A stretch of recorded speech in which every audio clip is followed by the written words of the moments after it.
শত চেষ্টা করলেও কখনো মায়ের মতো করে রান্না করতে পারবো না। মায়ের রান্নার স্বাদ কখনো কোথাও পাবো না। সো হ্যালো এভরিওয়ান, সবাই কেমন আছেন? আজকে আমি বানিয়েছি, এটাকে সরিষা ভর্তাও বলা যায়, সরিষা ভুনাও বলা যায়, আর আমাদের চিটাগাংয়ের ভাষায় বলে সরিষার মরিচ খোলা।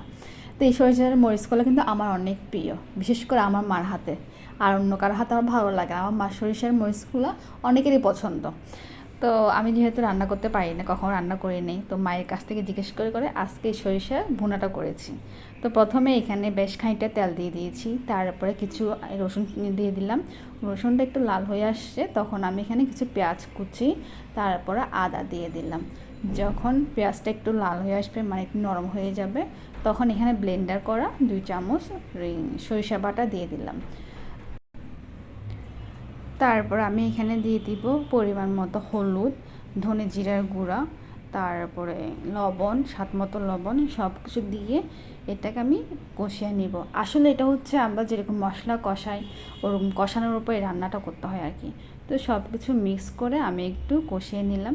কষিয়ে নেওয়ার পরে এখানে আমি কিছুটা পানি দিয়ে দিব। কিছুটা পানি দিয়ে নাড়াচাড়া করে ঢাকনা দিয়ে রেখে দিব। এখানে আবার আমি কয়েকটা কাঁচামরিচ দিয়ে দিচ্ছি, খুব একটা কাঁচামরিচ দিইনি, কারণ আমি যেহেতু ঝাল খেতে পারি না, সেজন্য কাঁচামরিচটা কম দিয়েছি, তবে এটা ঝাল ঝাল হলে ভালো লাগে আর কি। তো আমি কিছু পানি দিয়ে কিছুক্ষণ কষিয়ে নেওয়ার পরে এখানে প্রায় পানিটা শুকিয়ে আসছে।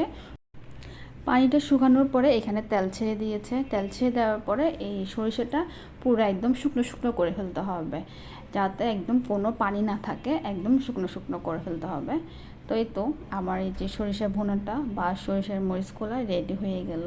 কিন্তু মার মতো পারফেক্ট হয়নি, মারটা দেখতে আরও সুন্দর হয়, আরও খেতে অনেক বেশি মজা হয়। তো এই সরিষা ভুনাটা করার পর আমি ভাত নিয়ে নিলাম, ভাত দিয়ে খাওয়া শুরু করলাম। কিন্তু টেস্টটা ওই যে বললাম মার মতো হয়নি, তবে যেটাই হোক, প্রথমবার আমি করেছি, এতটাও খারাপ হয়নি, মায়ের মতো স্বাদ হয়নি আর কি। তো এ ছিল আমার সরিষা ভুনা অথবা সরিষার মরিচ খোলাও বলতে পারেন। তো সবাইকে জানাচ্ছি শুভ দুপুরের অনেক অনেক শুভেচ্ছা।